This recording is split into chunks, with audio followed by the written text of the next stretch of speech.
Hi class. We are going to talk about how to use friend functions to overload some operators.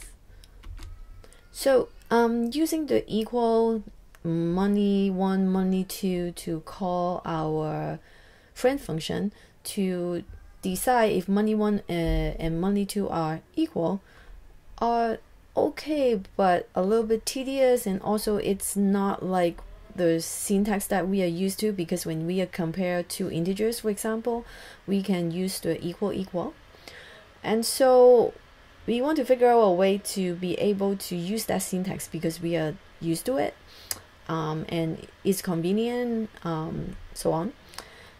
So like I said, that's our dream. Better still is to be able to also implement something like bigger than, bigger or equal to, and so on.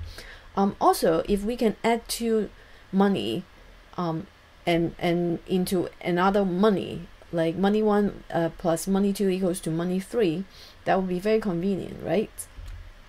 So we can do it actually by using friend functions. We can actually implement it like using a non-member function or using non-friend functions also, but it's easier with friends. So we will use friend function because, like we said earlier, it's using friend functions, you have access to the private variables, and so it's much easier to implement. The code is cleaner and so on. So that was what we looked at in the last video, class number 3 kind of implementation. And if we look at the syntax, is friend boolean equal the first object, the second object passed by reference with a constant in front, because we are not going to change the amount. So if we want to use the operator equal, what we would do is just change the equal to operator equal. Everything else is exactly the same. Super simple, right? So if you compare the two definition, it's just operator equal. Replace the word equal,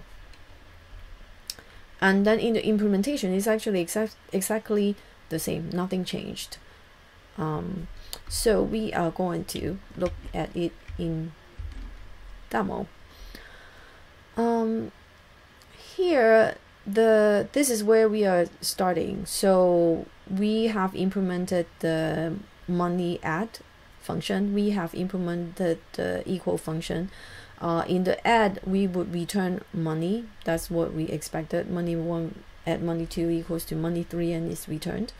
In the boolean, we compare if money1 amount 1 is equals to amount 2. So let's just look at how, when we run this program, because we are going to use this for this video.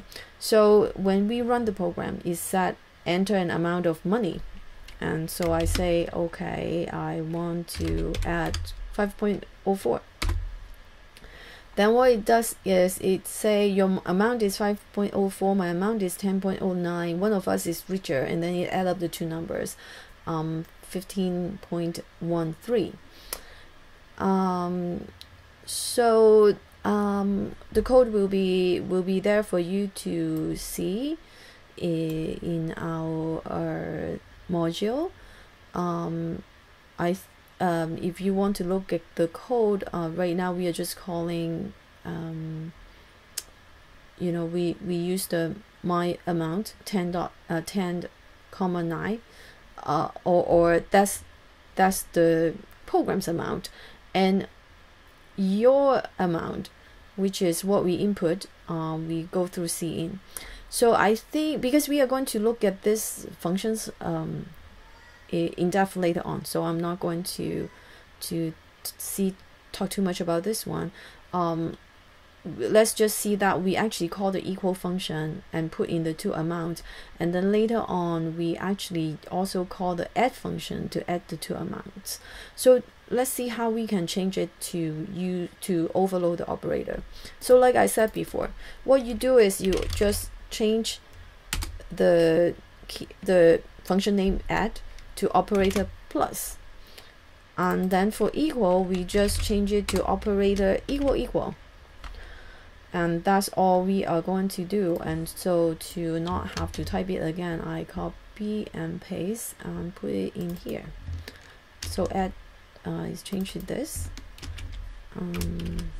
equal is changed to equal. And you can, just to remind you, the friend keyword does not have to happen here, and you also don't need to use money : not like the other member functions. So in member functions you have to say money : in friend functions you don't have to, but the implementation is exactly the same. So let's save it and then run the program, or compile it first. We haven't changed the here. So when we do the add, now the syntax is different. So we are just going to use the plus sign, and then for the equal is the same. We now have the equality operator. So we'll run the program. We would use the same amount, and you see everything work exactly the same.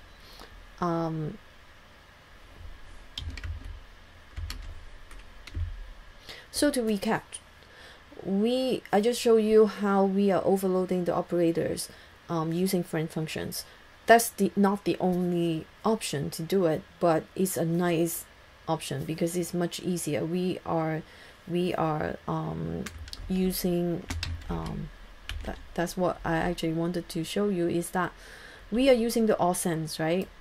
We are using the private member variables, so we don't have to go through the assessor, the get values. The other thing that we showed you is how to overload the equal operator and the plus operator.